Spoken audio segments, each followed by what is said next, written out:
Hey YouTube, welcome back to another video. I want to talk about some of my practice strategies today. Not the overall high view of my practice, because honestly, I think that's kind of boring. Most people are kind of just, I don't know, you're working on stuff. That's practice. But what are little things you can do to make that practice easier and better and all that kind of stuff? Number one, use a tuner and a metronome. A lot of people, including myself, definitely myself, go a little bit too long without using these. I'll use it for long periods of time, and then I'll go through long periods of time where I just don't. And I don't get better as fast if I don't use the tuner and the met. So, number one, using a tuner and a metronome. Obviously, not everything is metronomically timed, so you don't always have to use a metronome. And sometimes you want to turn the tuner off and just be like, am I doing things correctly? Can I hear it and not just look at it? But I think it's really useful to play a note, maybe an interval away from a note, and not look at the tuner and be like, that feels in tune to me. And then you look at the tuner and the tuner says, you're 35 cents sharp. That is why I think we should use tuners, not just look at it and watch every single note go by, see if it's in tune or not. You want to trust your ears first, eyes second. Number two thing that I think is a really valuable tool that's a little more difficult to use is the drone. So I use the cello drones on Spotify. I put them on my stereo. I just crank it, put it nice and loud so that it's like the same volume level as me, so I'm not just playing over the drone. And what I like to do is I keep the tuner on the stand, I keep it on, and I'll close my eyes and I'll play a note. It can be the same note as the drone or an interval, doesn't really matter, obviously, but I play that until I'm like, yes, that feels really good. Something about that feels in tune to me. And then I look at the tuner and see if it agrees. Hopefully the tuner is picking up the note that I'm playing and not the drone that's going. And what I found recently is that I hear everything just a little bit flat behind the bell. And so I play B flat against the B flat in the drone. I'd be like, that feels amazing. And I'd look at the tuner, 10 cents flat. And then when I raise it, that 10 cents, it actually does feel better. It just feels sharp to me. And therefore my ears are just out of whack. They're miscalibrated, which is something that I think happens to pretty much everybody, no matter the skill level or how good you think your ears are. I have pretty good ears. I have very good relative pitch. They can still get out of whack if you don't calibrate them yourself. And that's why I think the drone is very important. Something that I like to do is I play an Arbin's routine. And I play every exercise in the first couple parts of the book that ends in the date. So a couple days ago was the 12th. I played all the ones that ends in 2s. So 12, 22, 32, 42, and then 2, 12, 22, 32 in the next section. And the reason I do that is, one, I mean, it's just good practice. I'm not really sight reading. I know all these very well. I could probably play most of them from memory if you just gave me a reminder. It's not so much for that. It's really just to check and make sure that that is easy. Not everyone can just play those all back to back. I'm not going to say that's like an expectation if you're in like high school or even college. But what I want to make sure is that I'm not getting like halfway through that and I'm just like completely chopped out and I'm forcing notes out. That's not the point. The point is to maintain a great sound and response throughout. And if I can't, I'm like, hold up, what's going on? Why doesn't this feel good? And that's a general tool that I use in my practice. Is I'm not very smart. I like to just bang away at things. I get the pickaxe and I just mine, and I just don't stop until I'm like completely shot and super tired. I do that on trombone a little too often, and so one thing I have to remind myself is I'll be playing something and I'm like, oh, man, this is really hard. I'm like, whoa. Why is this hard? This actually isn't that hard. I literally did this today with scales. I was playing all 12 scales, minor and all the majors, all the way around, major and all the minors.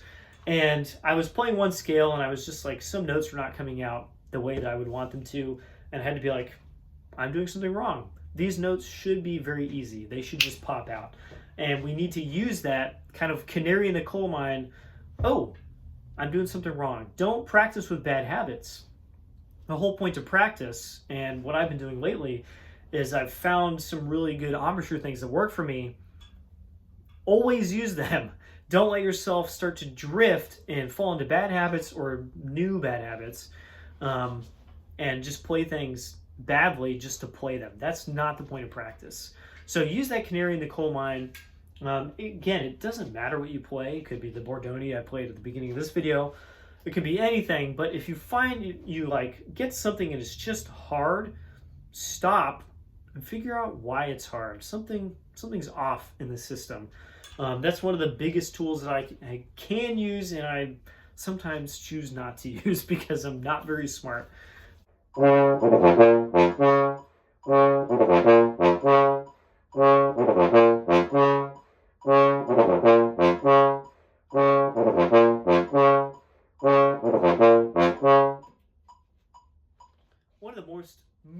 One of the most important tools we can use the word moist, is repetition. This is one that I learned from James Markey. This is something that is just, it's so obvious that we actually don't see it.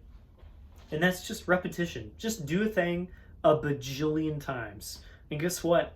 Your body slowly over time, assuming you're doing things in a healthy, relaxed way, is going to figure out how to make that thing as easy and as good as possible. You just have to do it a bajillion times. He has a story, I feel like it was in like his Instagram Reels or something, where the orchestra, Boston, was playing Ein Heldenleben, and Heldenleben has, I guess, just two? Are there more than two? It might just be two really big entrances on low C. You just got to play like the best low Cs of your life a couple times. And he was like, you know what? I'm going to play like 100 a day for a month. You know, he's going to do 10 sets of 10. He'll play 10 low Cs, play 10 low Cs, and do that 10 times every day for a month. And that way, when he gets to the actual concert, he's played 3,000 low Cs. I don't remember what the numbers are, but it was in the thousands. And so when he gets to that concert, low C is just going to be a money note. His body's like, I've done this so many times. I'm so good at it now. This next low C, like just percentage wise, it's going to be great. And therefore, repetition is one of our best tools that we have in our toolbox for practice.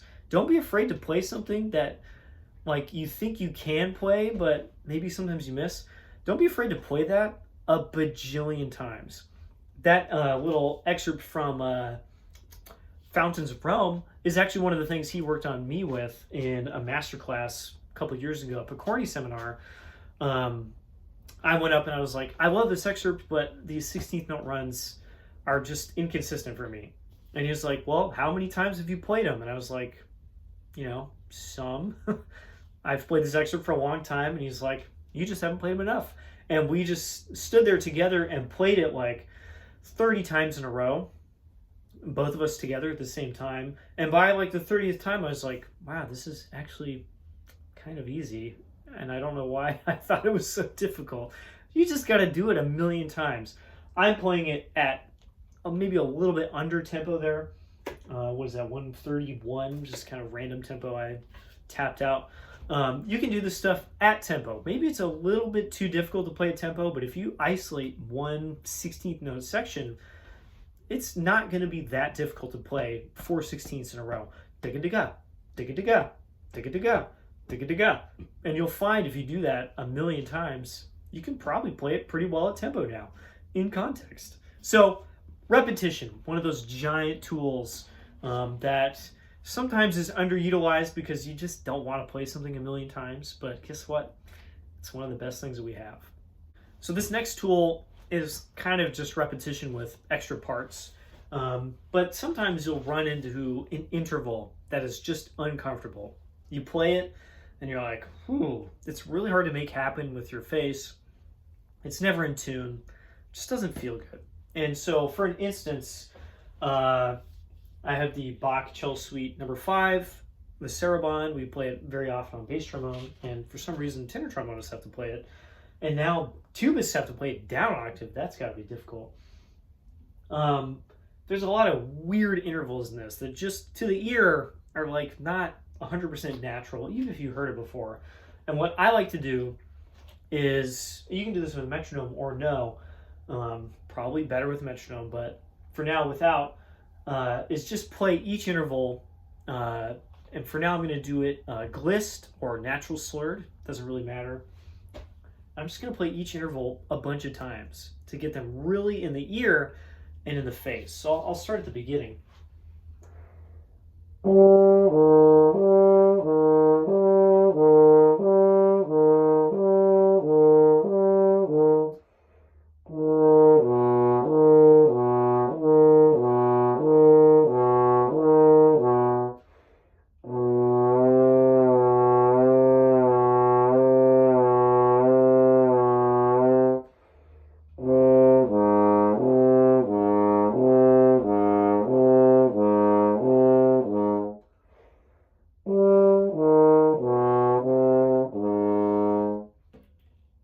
And I'm just going to do a measure for right now. But at the end of that, each one of those intervals feels very natural to just play, both slide position wise, with the face, with the ears. I can hear the difference between B and C. Just that half step, it's really easy to like squish that or make it too big. But having done it a bunch of times and checking it out with the tuner to make sure I'm kind of accurate, it feels like I can make those into real notes. And obviously there's some more difficult, larger intervals here. I would recommend doing those as well. And doing them glissed or natural slurred. So you're not using any articulation to make it happen. You can add in the articulation later if you want. But this is one of those forms of repetition that is not just playing the same thing 1,000 times. Even getting it smaller and just playing just an interval a bunch of times makes it much more comfortable. Again, there's obviously some intervals in here that are like 2 octaves. And playing that a bunch of times is going to make you a lot better at playing low C to C above the staff than just kind of going, oh, that's hard, and just hoping that it works out. It's usually not going to work out if you rely on just that. So hopefully some of those tools helped you out. Maybe some you know all of them and this was completely useless. Maybe you've never heard of any of them. Hopefully you learned something.